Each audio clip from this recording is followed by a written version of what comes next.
Ya, Bismillahirrahmanirrahim. Assalamualaikum warahmatullahi wabarakatuh. Selamat berjumpa di video kali ini.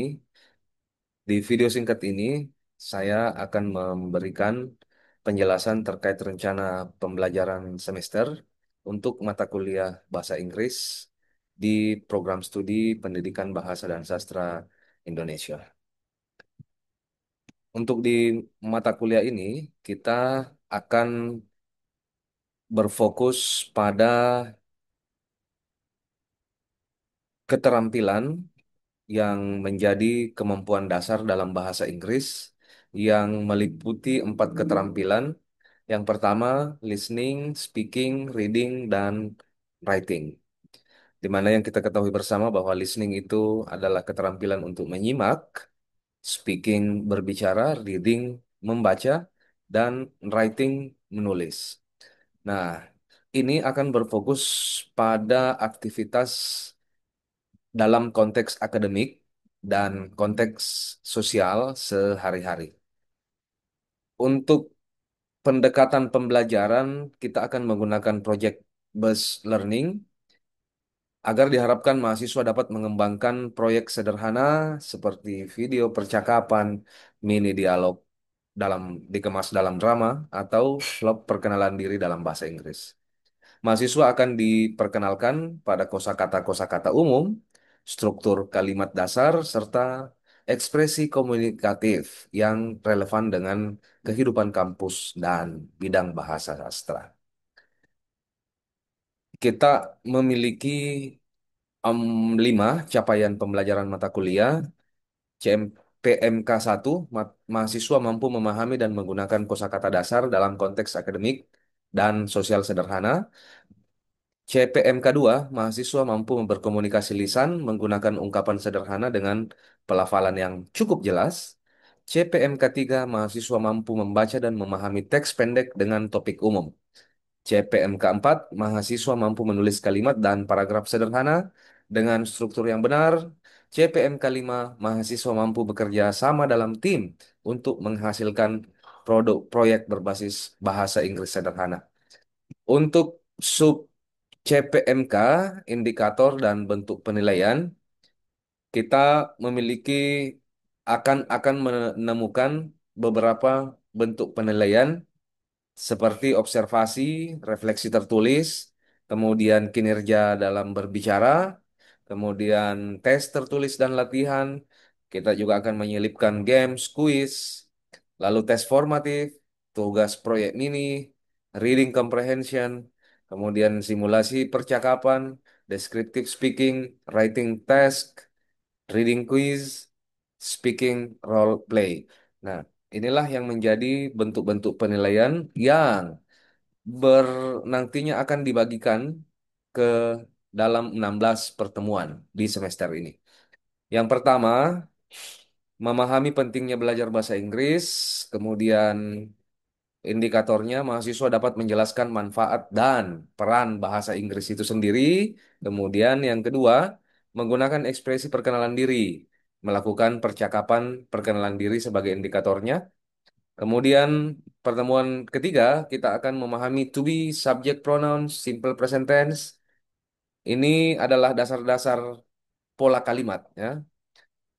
Mahasiswa diharapkan bisa menggunakan pola kalimat dasar dengan benar. Kemudian yang ke pertemuan keempat, mengidentifikasi kosakata seputar profesi dan aktivitas kampus. Indikatornya menyebutkan profesi dan kegiatan kampus dalam bahasa Inggris. Selanjutnya memahami artikel, adjektif, dan nouns. Indikatornya menggunakan artikel dan kata sifat dengan tepat. Pertemuan keenam, menulis paragraf pendek tentang diri sendiri. Ini menarik.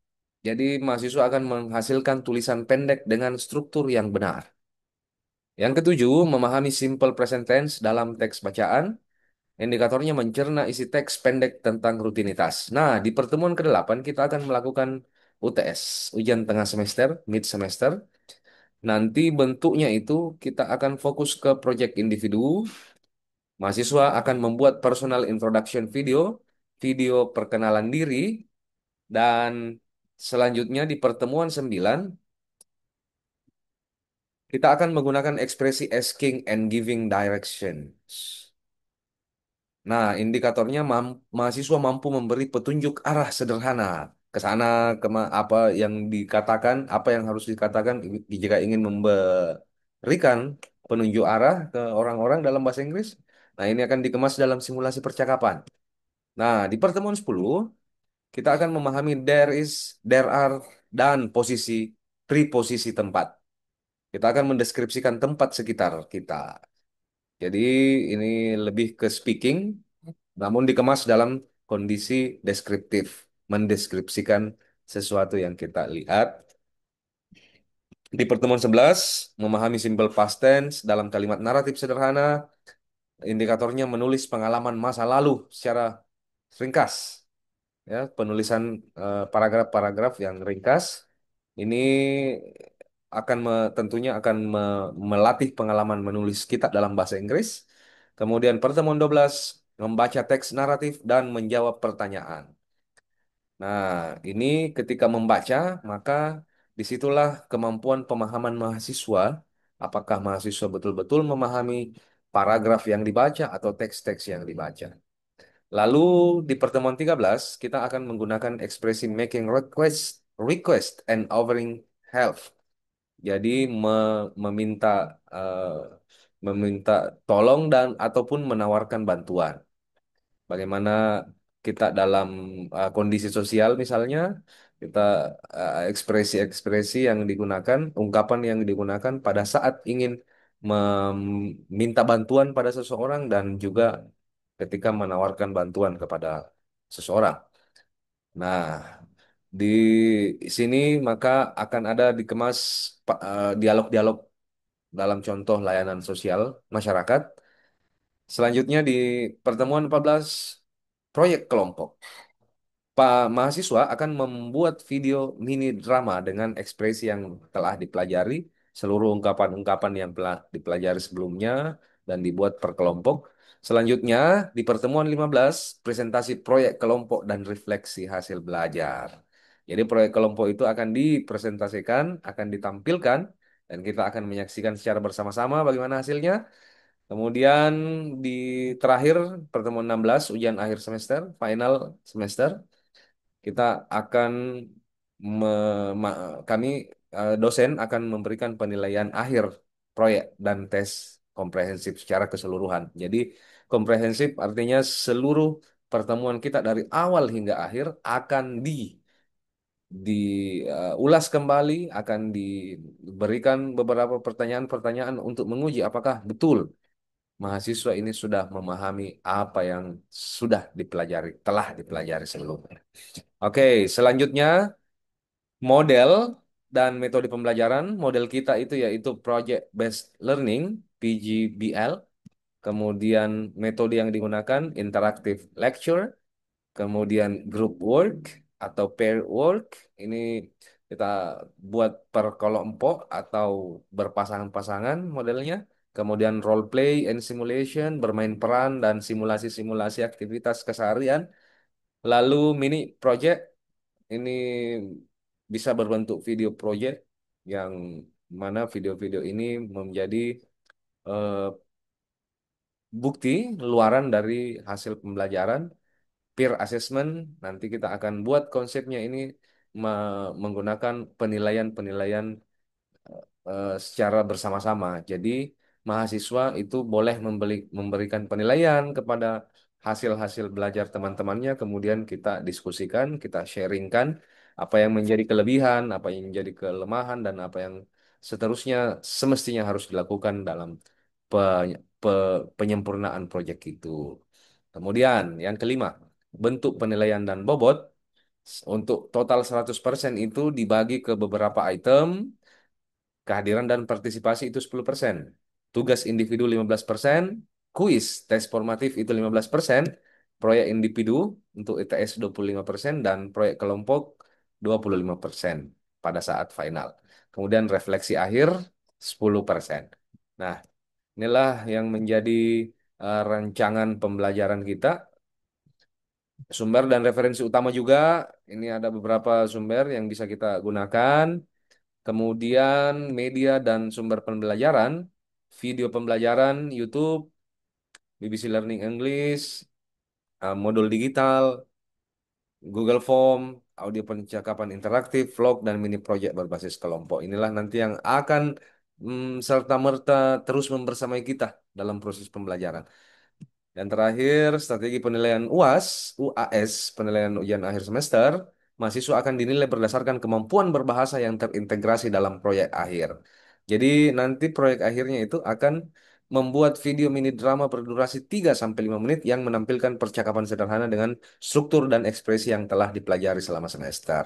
Aspek yang dinilai, pengucapan, kelancaran, struktur kalimat, kosakata, dan kreativitas. Nah, RPS kita ini akan bisa diakses oleh mahasiswa melalui e-learning, platform e-learning yang sudah saya siapkan di alissyahbanamir.com. Di sana khusus untuk mata kuliah ini terdapat satu laman tersendiri yang tentunya tertera RPS kita yang baru saja kita bahas. Kemudian untuk modul-modul pembelajaran di setiap pertemuan itu akan diupload secara berkala di situ. Jadi mahasiswa itu bisa langsung mengecek, memantau di website tersebut. Kemudian untuk kehadiran dalam pembelajaran eh, campuran kita, pembelajaran daring maupun luring, absensi itu akan tertera di isi modul.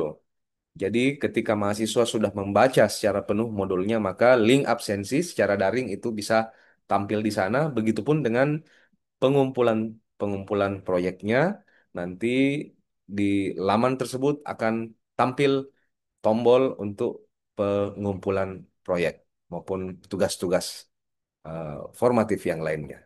Seperti itu penjelasan saya terkait rencana pembelajaran semester kita di mata kuliah bahasa Inggris ini untuk MKDU bahasa Inggris. Jadi saya berharap mahasiswa bisa dengan jelas mencerna, memahami apa yang menjadi rancangan kita dan kita berharap program yang kita akan lakukan ini bisa berjalan secara maksimal sesuai dengan apa yang direncanakan. Terima kasih. Assalamualaikum warahmatullahi wabarakatuh.